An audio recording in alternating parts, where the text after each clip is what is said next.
Jews on the outside, but I feel church on the inside. A coalition of community groups, labor activists, and faith-based organizations partnered for a rally in East Baltimore demanding housing justice.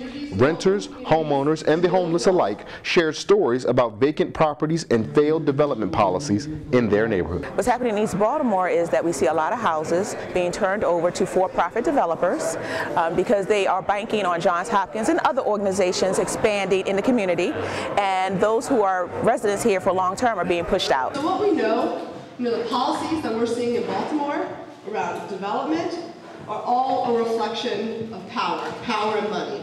So what we're seeing, we see these trends of failed development in Baltimore, giving these big handouts to big developers. I'm going to use the example of Harbor Point, Michael Beatty in Harbor Point. We gave him $107 million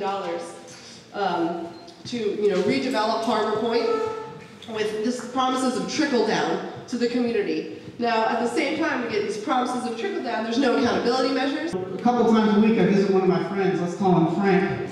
Frank has been displaced from his home in East Baltimore 3 times in the past 30 years. 3 times. As a 68-year-old man who's lived in East Baltimore all his life, you know who took that house? Any guesses? Hopkins, the city, both of them. Different story each time, but it's happened each time. Frank had stage 4 lung cancer. It took over a year to convince Frank that if he went to Hopkins to get treatment, they weren't going to kill him because he's afraid of, what's happened every time with his house being taken.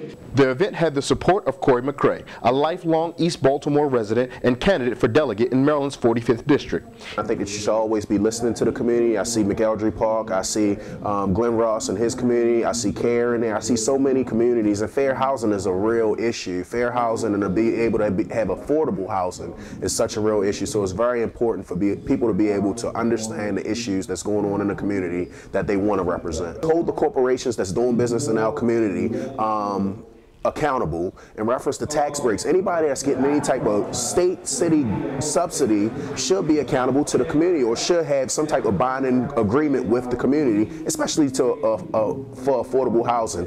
Baltimore City has long been known for abandoned homes, but community groups are arguing that they don't want businesses to come in and redevelop on top of them. Instead, they want to be partners at the table for the revitalization of Baltimore homes. Coming to the table not with already figuring out what you're going to do, but how we can work in partnership. The way you do it is recognize you got to be transparent. We got to be able to participate. We got to make sure that there's accountability there. We're not anti-development in any means. We would encourage development, but we just want to make sure development is shared equitably among, among community members. We want to make sure that development means like everybody is included in the benefits. And so what that means is that city investment goes into the communities. Right now we see this sort of tale of two cities, right? We see downtown investment, communities are left out of the equation. We want to see that sort of investment shared equitably across communities. We don't have to change the name of a community to make it more safe or livable. We don't have to build bright, beautiful, big houses for better neighborhoods. Not saying new people aren't welcome, but just saying long-term residents need to drive this process. A theme of the rally was coalition building, which was dramatized by the presence of clergy. Father Peter Lyons, pastor of St. Wenceslas Church, which hosted the rally, mentioned the importance of he and his congregants at the Speak Out. As a church and a faith-based community in this neighborhood, it's our objective to be supportive of the community and its interests and its needs.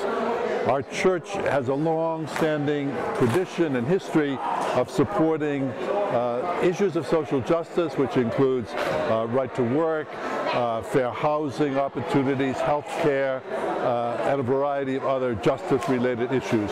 So we're just carrying out the mission of the church in supporting our neighborhood residents and our city residents. Although Baltimore is known as a primarily African-American city, the rally featured attendees from diverse backgrounds, showing that the housing crisis is a citywide problem.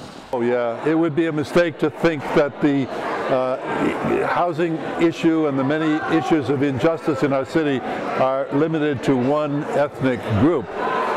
our folks are hurting across all the lines of ethnic and economic and you know, religious background. There was Latinos, there was white Americans, there was black folks all together. Not only like do we cross sort of racial divides, but we crossed kind of like income brackets and like geography. So, you know, while this was focused on East Baltimore, we actually had folks, you know, that lady at the end was really energized. She's from Northeast Baltimore. She's from Frankfurt. And we had our West Baltimore committee here as well, like folks all over the city coming together. I'm Ray Baker in Baltimore, reporting for the Real News Network.